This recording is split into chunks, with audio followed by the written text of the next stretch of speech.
Hello friends, नमस्ते। आज के इस वीडियो में हम पर्सनल फाइनेंस से रिलेटेड बहुत सारी चीज़ों को सीखने वाले हैं। वीडियो बहुत ही इंटरेस्टिंग होने वाली है और वीडियो लंबी होने वाली है। जिस साथी को भी बहुत जल्दीबाजी हो वीडियो को स्टॉप कर सकते हैं और जब भी उनको मौका मिले वीडियो को कंटिन्यू कर सकते हैं। बाकी सारे साथी जो फाइनेंशियल प्लानिंग के बारे में, पर्सनल फाइनेंस के बारे में सीखना चाहते हैं वो साथी वीडियो पे बने रहे। पूरे वीडियो को देखें, चीज़ों को अंडरस्टैंड करें और फिर अपने रिस्क रिवार्ड के अनुकूलन के हिसाब अपना विश्लेषण करने के बाद से अपने वित्तीय डिसीजन को ले। दोस्तों, डिस्क्लेमर यह है कि ये वीडियो कोई ये आपका सेल परचेज का रिकमेंडेशन नहीं होने वाला है। ये टोटली एजुकेशनल पर्पस के लिए बनाई जा रही है, लोगों को एजुकेट करने के लिए।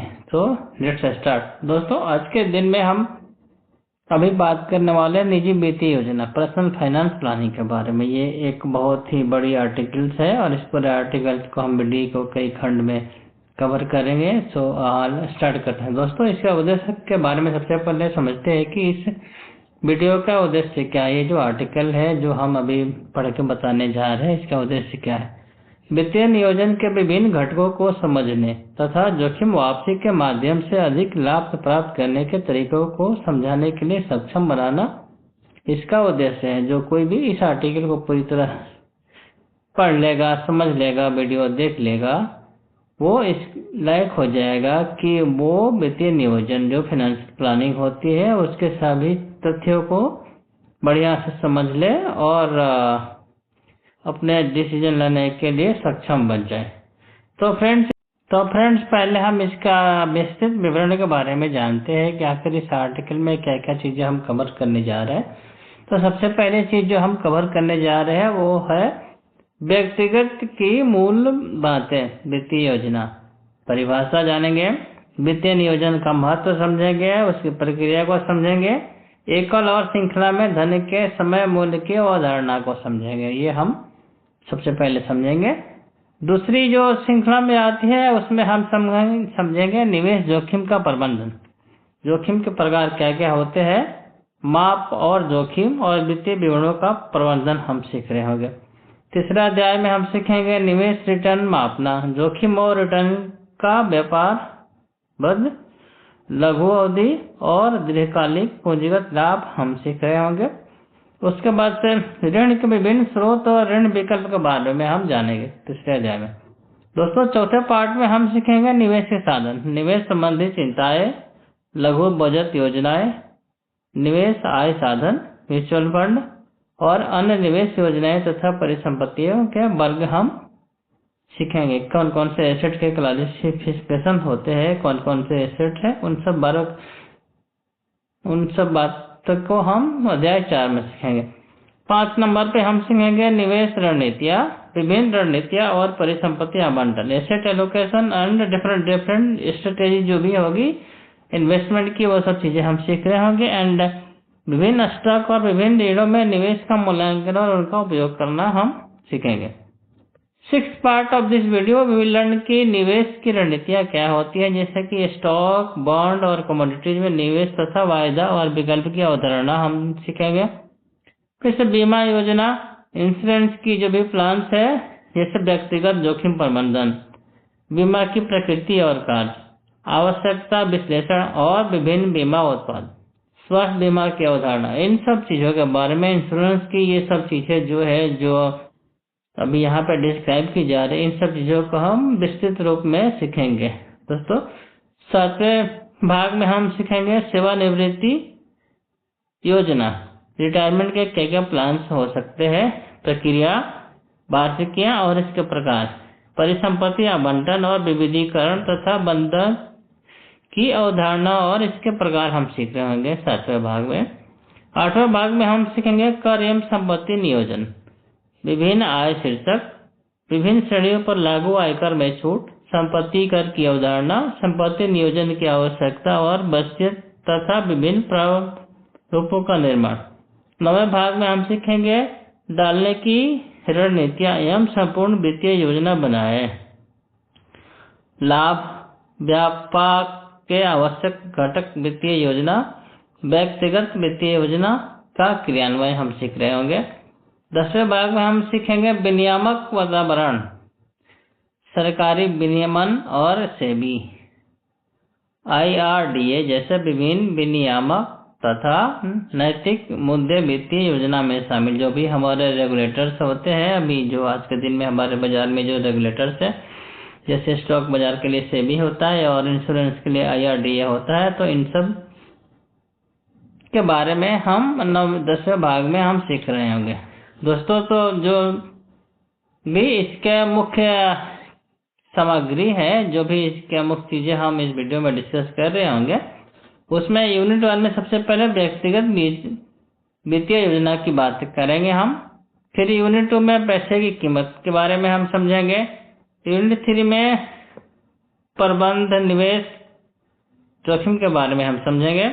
फिर यूनिट 4 में निवेश रिटर्न मापना हम सीखेंगे कि भाई निवेश की जो रिटर्न आती है वो किस तरीके से हम माप सकते हैं। फिर से निवेश वाहन हम सीखेंगे यूनिट 5 में।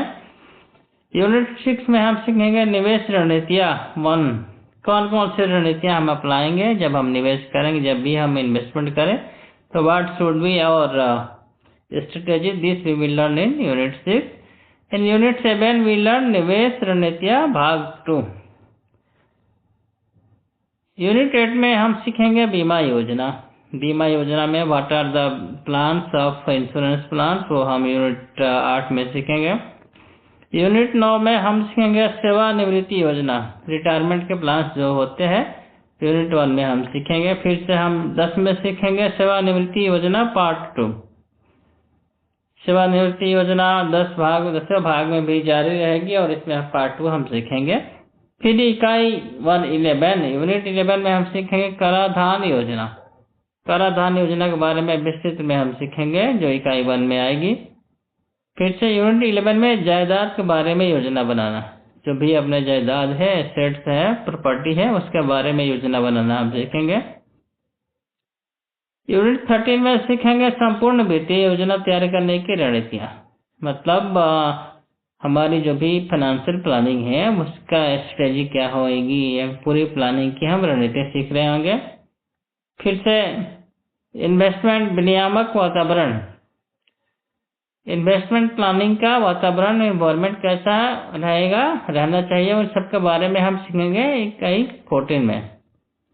तो दोस्तों ये रहेगी हमारी मूल्य ओवरऑल जो वीडियोज होने वाले हैं, उसके ओवरऑल ये हेडलाइंस आप समझ लीजिए, हेडलाइन की तरह है। इन सब सारी बातों के ऊपर हम ध्यान देंगे, विस्तृत रूप में ध्यान देंगे। तो चलिए स्टार्ट करते हैं हम यूनिट 1 से दोस्तों। सबसे पहले उद्देश्य का परिचय हम करते हैं। 1.1 में व्यक्तिगत वित्तीय योजना का अर्थ और परिभाषा हम जानेंगे। 1.2 में वित्तीय योजना के लाभ हम समझ रहे होंगे। फिर 1.3 में व्यक्तिगत वित्तीय योजना का महत्व हम समझेंगे और 1.4 में वित्तीय योजना की प्रक्रिया को समझेंगे। 1.4.1 में पुरानी व्यक्तिगत वित्तीय योजना, पुराने जमाने में पुरानी हमारी क्या योजना हुआ करती थी, वो उसके बारे में हम सीख रहे होंगे। 1.4.2 में व्यक्तिगत वित्तीय योजना की नई विधि हम सीखेंगे। फिर 1.4.3 में वित्तीय नियोजन प्रक्रिया का अधिकतम लाभ उठाने के लिए सुझाव कुछ रहेंगे जो हम सीखेंगे। फिर 1.4.4 में हम सीखेंगे एक अच्छी वित्तीय योजना की विशेषताएं। एक अच्छी वित्तीय योजना की क्या क्या विशेषताएं हो सकती है, ये हम सीखेंगे 1.4.4 में। 1.5 में हम सीखेंगे व्यक्तिगत वित्तीय योजना का दायरा। 1.6 में सीखेंगे वित्तीय योजनाकार। फिर 1.6.1 में सीखेंगे वित्तीय योजनाकार को नियुक्त करने के कारण। 1.6.2 में हम सीखेंगे वित्तीय योजनाकार के कार्य। 1.7 में फिर से समरी आएगा, सारांश आएगा। 1.8 में कुछ कीवर्ड्स रहेंगे जो कि हमारे लिए जानना जरूरी होगा जब भी हम फाइनेंशियल मार्केट में आते हैं, निवेश करते हैं, इन्वेस्टमेंट करते हैं या कोई भी प्रोडक्ट्स खरीदते हैं, तो कुछ कीवर्ड्स यूज होते हैं। उन कीवर्ड्स को जानना हमारे लिए बहुत ही आवश्यक हो जाता है, तो हम उन सब सारी चीज़ों को सीख रहे होंगे। 1.9 में समीक्षा प्रश्न रहेंगे, कुछ प्रश्न रहेंगे जिससे हम समीक्षा करेंगे, हमने क्या सीखा उसको 1.9 में डिस्क्राइब किया जाएगा। हेलो फ्रेंड्स, हम इकाई 1 का अध्ययन कर रहे हैं और इकाई 1 का जो उद्देश्य है, एक बार हम फिर से रिपीट करते हैं कि इस इकाई का अध्ययन करने के बाद आप निम्नलिखित कार्य करने में सक्षम होंगे। समग्र वित्तीय नियोजन प्रक्रिया से संबंधित मुद्दों और अवधारणाओं को समझना सकेंगे।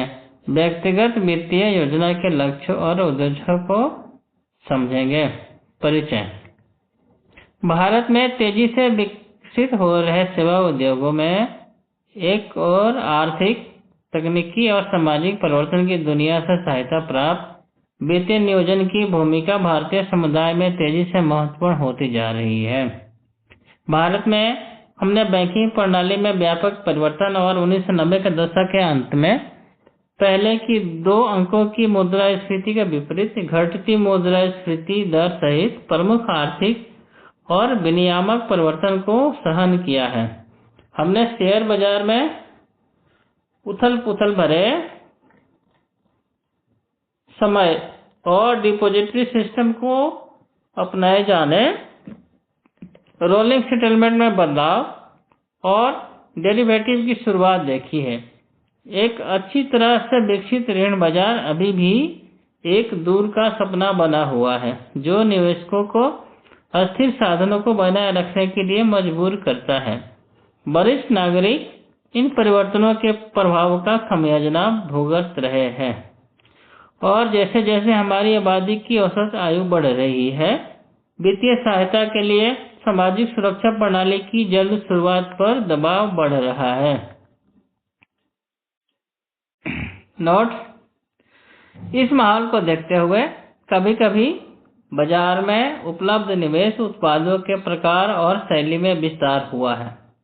भारतीयों ने कुल मिलाकर नए निवेश माहौल को तेजी से अपनाया है और प्रबंधित फंडों की बढ़ती लोकप्रियता उपभोक्ताओं के अपने निवेश के प्रति दृष्टिकोण में बढ़ती परिष्कृतता को दर्शाती है।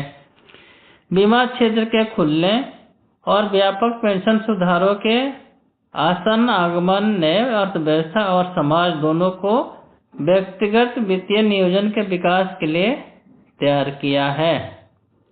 वित्तीय नियोजन पेशे के उद्भव को देखने वाला भारत अकेला देश नहीं है, क्योंकि कई अन्य देशों ने अमेरिका स्थित CFM बोर्ड ऑफ स्टैंडर्ड से प्रमाणित वित्तीय योजनाकार CHFC चिन्हों को अपनाया है। हाल के वर्षों में हमने देखा है कि Australia, United Kingdom, Germany, France, Japan, Canada, दक्षिण Africa, New Zealand, Switzerland, Singapore, Malaysia, दक्षिण कोरिया और हांगकांग ने वित्तीय योजनाकार की स्थिति को नामित करने के साधन के रूप में CFP चिन्ह का उपयोग करने का अधिकार हासिल किया है। CFP पदनाम व्यवसायी की शिक्षा और अनुभव पर आधारित है। CFP प्रोफेशनल एजुकेशन प्रोग्राम में आपका नामांकन CFP दर्जा प्राप्त करने की दिशा में एक बड़ा कदम है। आज भारत में व्यक्तियों की वित्तीय जरूरतों पर सलाह bank manager, accountant, share broker, real estate और जीवन बीमा एजेंट द्वारा दी जा रही है।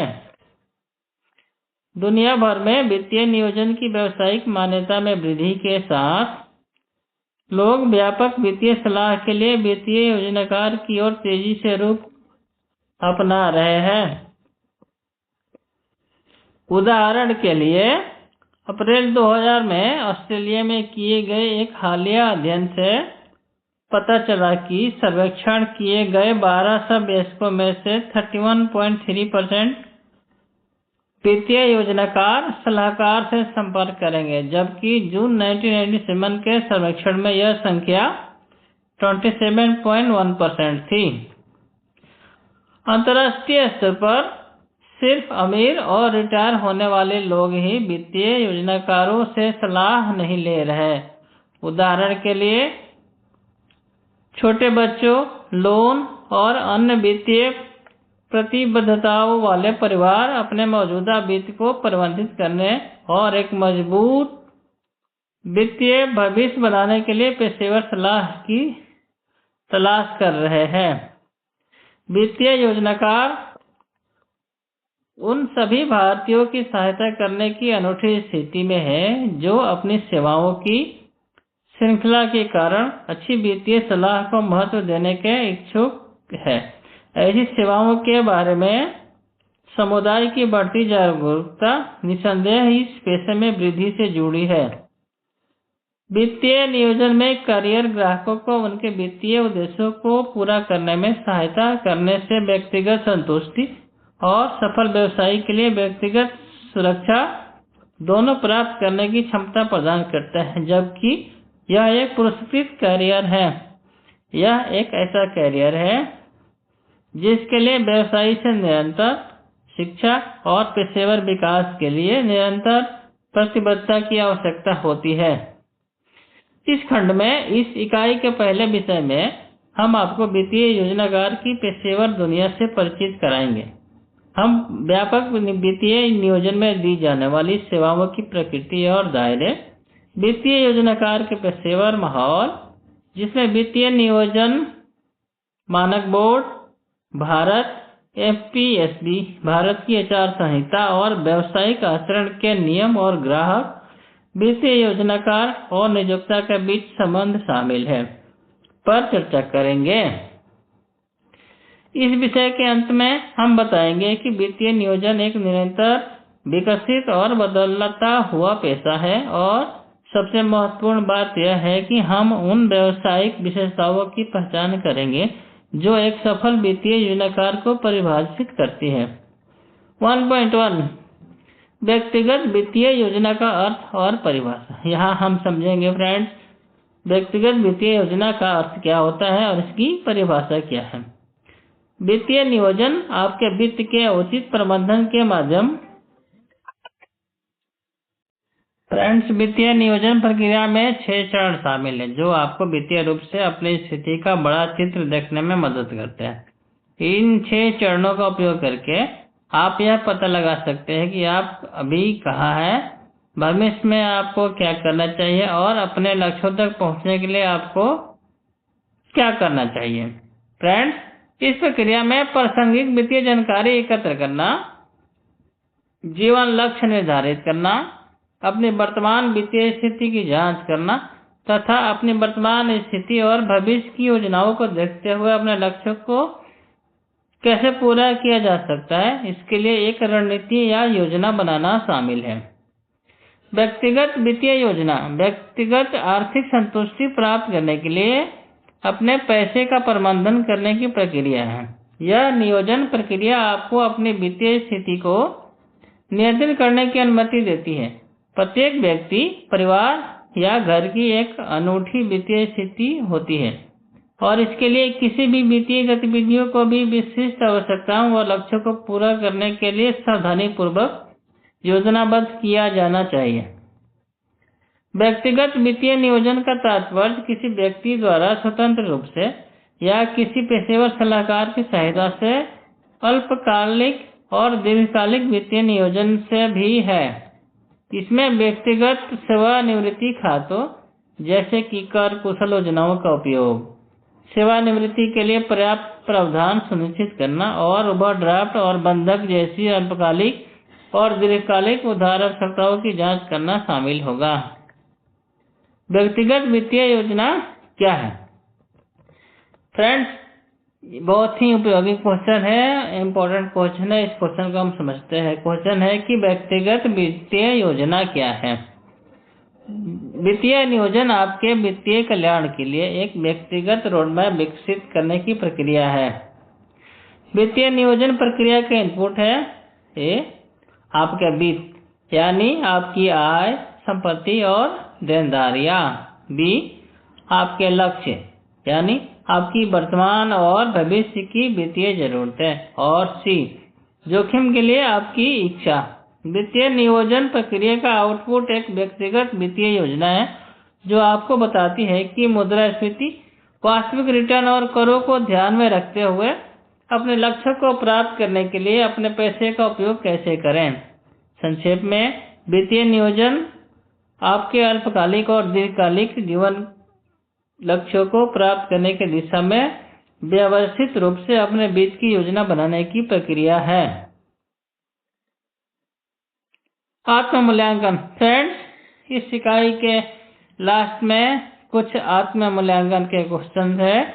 होपफुली आपने इस चैप्टर को ध्यान से सुना, समझा, और अभी हम आत्म मूल्यांकन में जो सवाल है वो हम सवाल लेते हैं। आप अपने से आप देखना आप कितनी उसके जवाब दे सकते हो। जवाब भी हम बताएंगे। तो रिक्त स्थान भरे। CFC का तात्पर्य है, क्या तात्पर्य है दोस्तों? आप सोच के रखिए, जवाब हम बताएंगे। यदि आपके जवाब से जवाब मैच करता है तो आप अपने को पॉइंट्स दीजिए। व्यक्तिगत वित्तीय नियोजन व्यक्तिगत लक्ष्य को प्राप्त करने के लिए अपने धन का प्रबंधन करने की प्रक्रिया है। Dash dash dash. यहाँ डैश में आप अपने जवाब को तलाश करके रखिए। क्वेश्चन नंबर 3, वित्तीय नियोजन प्रक्रिया का आउटपुट है डैश है। सवाल नंबर 4, वित्तीय नियोजन प्रक्रिया के इनपुट है वित्त, आपके लक्ष्य और आपके डैश। सवाल नंबर 5, डैश डैश है आपके वित्तीय कल्याण के लिए एक व्यक्तिगत रोडमैप विकसित करने की प्रक्रिया। 1.2 फ्रेंड्स, अभी हम समझते हैं वित्तीय योजना के लाभ। वित्तीय नियोजन आपके वित्तीय निर्णयों को दिशा और अर्थ प्रदान करता है। यह आपको यह समझने में मदद करता है कि आपके द्वारा लिया गया प्रत्येक वित्तीय निर्णय आपके वित्त के अन्य क्षेत्रों को कैसे प्रभावित करता है। उदाहरण के लिए, कोई विशेष निवेश उत्पाद खरीदने से आपको अपने बंधक का भुगतान तेजी से करने में मदद मिल सकती है, या यह आपकी सेवानिवृत्ति में काफी देरी कर सकता है। प्रत्येक वित्तीय निर्णय को एक पूरे के हिस्से के रूप में देखकर आप अपने जीवन लक्ष्यों पर इसके अल्पकालिक और दीर्घकालिक प्रभावों पर विचार कर सकते हैं। आप जीवन में होने वाले बदलावों के प्रति अधिक आसानी से अनुकूल हो सकते हैं और अधिक सुरक्षित महसूस कर सकते हैं। आपके लक्ष्य सही रास्ते पर है। आमतौर पर पूछे जाने वाले प्रश्नों में से एक है, क्या आप अपनी वित्तीय योजना स्वयं बना सकते हैं? कुछ व्यक्तिगत वित्त सॉफ्टवेयर पैकेज, पत्रिकाएं या स्व सहायता पुस्तकें आपको अपनी वित्तीय योजना बनाने में मदद कर सकती हैं। हालांकि आप किसी पेशेवर वित्तीय योजनाकार से मदद लेने का फैसला कर सकते हैं यदि आपको अपने वित्त के कुछ क्षेत्रों में विशेषज्ञता की आवश्यकता है जो आपके पास नहीं है। उदाहरण के लिए, एक योजनाकार आपके निवेश पोर्टफोलियो में जोखिम के स्तर का मूल्यांकन करने या बदलती पारिवारिक परिस्थितियों के कारण आपकी सेवानिवृत्ति योजना को समायोजित करने में आपकी सहायता कर सकता है। हेलो फ्रेंड्स, तो वित्तीय योजना के लाभ में हम आगे बढ़ते हैं और आगे हम टॉपिक्स पर डिस्कशन जारी रखते हैं। इसमें है कि आप अपने विकसित की गई वित्तीय योजना के बारे में एक पेशेवर की राय लेना चाहते हैं। आपको ऐसा लगता है कि आपके पास अपनी वित्तीय योजना बनाने के लिए समय नहीं है। आपको कोई तत्काल आवश्यकता या अप्रत्याशित जीवन घटना जैसे जन्म, विरासत या बड़ी बीमारी हो। आपको लगता है कि एक पेशेवर सलाहकार आपके वर्तमान वित्त प्रबंधन को बेहतर बनाने में आपकी मदद कर सकता है। आप जानते हैं कि आपको अपनी वर्तमान वित्तीय स्थिति में सुधार करने की आवश्यकता है, लेकिन यह नहीं जानते कि शुरुआत कहां से करें। यहाँ उन लाभों की सूची दी गई है जो एक अच्छी तरह से तैयार की गई वित्तीय योजना से प्राप्त हो सकते हैं। नकदी प्रवाह पर नजर रखने में मदद मिलती है और अनावश्यक व्यय कम होता है। आय और व्यय के बीच इष्टतम संतुलन बनाए रखने में सक्षम बनाता है। बचत बढ़ाने, धन सृजन में सहायता करता है। कर देयता को कम करने में सहायता मिलती है। निवेश से अधिकतम लाभ प्राप्त होता है। जीवन लक्ष्यों को प्राप्त करने के लिए धन सृजन और बेहतर धन प्रबंधन सुनिश्चित करता है। वित्तीय रूप से सेवानिवृत्ति जीवन सुरक्षित करता है। बीमा आवश्यकताओं की समीक्षा करता है और यह भी सुनिश्चित करता है कि आश्रित मृत्यु या विकलांगता की दुर्भाग्यपूर्ण घटना में वित्तीय रूप से सुरक्षित रहे। अंततः यह भी सुनिश्चित करता है कि वसीयत बनाई जाए। फ्रेंड्स, अभी हम भाग 1.3 की ओर अग्रसर हो रहे हैं और एक बहुत ही महत्वपूर्ण सब्जेक्ट हमारे सामने आ रहा है, तो इसके बारे में हम जानते हैं। दोस्तों, सब्जेक्ट यह है महत्व का निजी वित्तीय योजना। क्या आप वित्तीय योजना के बिना काम चला सकते हैं? बहुत से लोग ऐसा करते हैं, लेकिन उन्हें पता चलता है अक्सर जब बहुत देर हो चुकी होती है कि उनके पास अपने जीवन के लक्ष्य को प्राप्त करने के लिए साधन नहीं है। उदाहरण के लिए, आज लोग जीवन को भरपूर जीने के महत्व को समझते हैं। नतीजतन कई लोग पूर्णकालिक नौकरियों से जल्दी रिटायरमेंट लेना पसंद करते हैं, जबकि कुछ दशक पहले तक ज्यादातर लोग 58 से 60 साल की अधिकतम रिटायरमेंट में आयु तक काम करते थे। आज औसत व्यक्ति 70 या 80 की उम्र तक स्वस्थ जीवन जीने की उम्मीद कर सकता है, जिसका अर्थ है कि सेवानिवृत्ति का जीवन लगभग कामकाजी जीवन जितना ही लंबा है। वित्तीय रूप से इसका मतलब है कि बचत मुद्रास्फीति को ध्यान में रखते हुए प्राप्त होनी चाहिए, न केवल लगभग 20, 25, 30 वर्षों तक एक ही जीवन शैली को बनाए रखने के लिए बिना किसी नई आय के, बल्कि चिकित्सा व्यय का ध्यान रखने के लिए भी, जो आमतौर पर व्यक्ति की उम्र बढ़ने के साथ अधिक होता है। इन सब के लिए योजना बनाना किसी के लिए भी एक कठिन काम है, इसलिए सभी के लिए कम उम्र से ही अपने वित्त की योजना बनाना महत्वपूर्ण है। पिछले कुछ सालों में वित्तीय नियोजन और व्यक्तिगत वित्त जैसे शब्द एक तरह से चर्चा का विषय बने गए हैं। समाचार पत्र, पत्रिकाएं, टेलीविजन चैनल और दुनिया भर में लगभग हर जगह वित्तीय नियोजन के महत्व के बारे में बात की जा रही है। तो वित्तीय नियोजन क्या है? इससे भी महत्वपूर्ण बात यह है कि यह उस ध्यान के योग्य है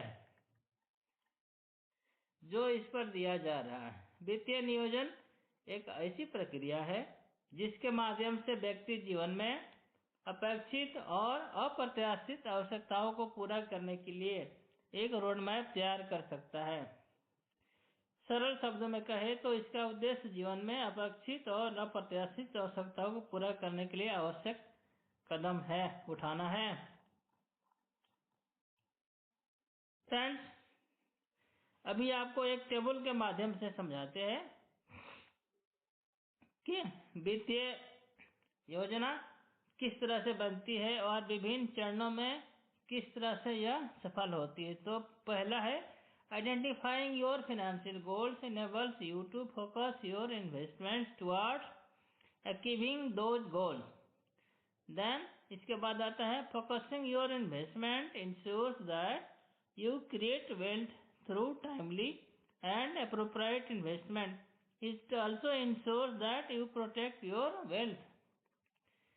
Creating wealth ensures that you are financially secure and on track to achieving your financial goals. Financial security means you are prepared to overcome expected and unexpected ups and downs that life throws at you, such as sudden illness, retirement, etc. Lastly, financial planning when properly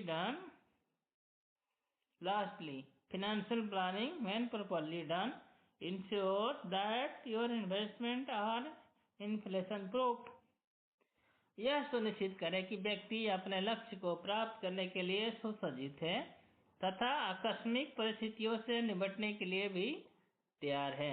और हाँ, वित्तीय नियोजन का महत्व विशेष रूप से वर्तमान परिदृश्य में अतिरंजित नहीं किया जा सकता है। अन्य बातों के अलावा इसके दो कारक जिम्मेदार हैं: मुद्रास्फीति और बदलती जीवन शैली। मुद्रास्फीति एक ऐसी स्थिति है जिसमें बहुत अधिक धन सीमित संख्या में वस्तुओं का पीछा करता है। इससे धन के मूल्य में गिरावट आती है। इसे सामान्य मूल्य स्तर में वृद्धि के रूप में भी व्यक्त किया जाता है। उदाहरण के लिए, एक उत्पाद जिसकी कीमत वर्तमान में 100 रुपये है, आज से एक वर्ष में 105 रुपये की होगी, यह मानते हुए कि कीमतें 5% की दर से बढ़ती है। यह एक वर्ष में बढ़ती कीमतों का प्रभाव है। 30 साल की अवधि में यह मानते हुए कि मुद्रास्फीति 5% की दर से बढ़ती है, वहीं उत्पाद 4 से 32 रुपये में उपलब्ध होगा। वित्तीय नियोजन यह सुनिश्चित कर सकता है कि व्यक्ति मुद्रास्फीति के प्रभाव से निपटने के लिए तैयार है, विशेष रूप से सेवानिवृत्ति जैसे चरणों में जब खर्च जारी रहते हैं लेकिन आय के स्रोत सूख जाते हैं। दूसरा कारक बदलती जीवन शैली है। अधिक खर्च करने योग्य आय के साथ व्यक्तियों के लिए अपने जीवन स्तर को उन्नत करना आम बात है। उदाहरण के लिए, कार जैसी वस्तुएं जिन्हें कुछ समय पहले तक विलासिता माना जाता था, आज जरूरत बन गई है। वित्तीय नियोजन व्यक्तियों को अपनी जीवन शैली को उन्नत करने और बनाए रखने में मदद करने में भूमिका निभाता है। अंत में, चिकित्सा संबंधी आपात स्थितियां या अनियोजित व्यय जैसी आकस्मिकताएं होती हैं जिसका सामना व्यक्ति को करना पड़ सकता है। अच्छी वित्तीय योजना बनाकर वह अपनी वित्तीय स्थिति पर बोझ डाले बिना ऐसी स्थितियों से आसानी से निपट सकता है। वित्तीय योजना आपको मानसिक शांति प्राप्त करने में मदद कर सकती है, क्योंकि आत्म-मूल्यांकन सत्य या असत्य बताए। दोस्तों, अभी हम आत्म-मूल्यांकन के पास पहुंच चुके हैं और कुछ हम क्वेश्चंस देते हैं जिसमें आपको सत्य और असत्य बना के अपनी टेस्टिंग करनी है कि आपने अभी तक जो बातें हम लोगों ने समझाई हैं उसमें से आपने क्या समझा है। वित्तीय नियोजन एक ऐसी प्रक्रिया है जिसके माध्यम से व्यक्ति जीवन में अपेक्षित और अप्रत्याशित आवश्यकताओं को पूरा करने के लिए एक रोडमैप तैयार कर सकता है। सत्य या असत्य आप बताएं, लिख के रख लें। वित्तीय नियोजन यह सुनिश्चित नहीं कर सकता कि व्यक्ति मुद्रास्फीति के प्रभाव से निपटने में सक्षम है। यह सत्य है या असत्य है। दोस्तों, आप अपने नोट्स लिख लें। अगला है, वित्तीय नियोजन व्यक्तियों को अपनी जीवन शैली को उन्नत करने तथा बनाए रखने में कोई भूमिका नहीं निभाता है। इसका भी आंसर आप नोट कर लें। Friends, now moving towards 1.4। इस भाग में, वीडियो के इस भाग में दोस्तों हम देखते हैं प्रक्रिया का वित्तीय योजना। 1.4.1 पुराना निजी वित्तीय योजना। ये चार्ट कुछ इस तरीके से दिख रहा है फ्रेंड्स, जैसा कि एक बीच में यू लिखा है, मतलब बीच में आप है, फिर उसके बाद से आपका एक अटॉर्नी रहता है, फिर बाजू में एक इंश्योरेंस एजेंट आता है, सीपीए रहता है और स्टॉक ब्रोकर रहता है। और यह ओल्ड प्लानिंग का प्रोसेस है। यह ओल्ड प्लानिंग में वित्तीय योजना इस तरीके से बनाई जाती थी। पहले लोग विभिन्न वित्तीय सलाहकारों का उपयोग करते थे, जैसे कि बीमा पॉलिसी के प्रबंधन के लिए बीमा एजेंट, अपने इक्विटी और स्टॉक प्रबंधन के लिए स्टॉक ब्रोकर, अपने कराधान के प्रबंधन के लिए वकील और सीपीए आदि। वित्तीय नियोजन की यह पद्धति निम्नलिखित कारणों से अधिक जटिलता और कठिनाई को जन्म देती है। व्यक्ति या ग्राहक को अपनी वित्तीय सुदृढ़ता सभी वित्तीय सलाहकारों के समक्ष प्रकट करनी होगी। प्रत्येक वित्तीय सलाहकार वित्तीय नियोजन के लिए अलग अलग सुझाव दे सकता है और कई बार एक दूसरे से विरोधाभास होता है, जिसके परिणाम स्वरूप ग्राहक के लिए भ्रम की स्थिति पैदा होती है कि किस सलाह का पालन किया जाए।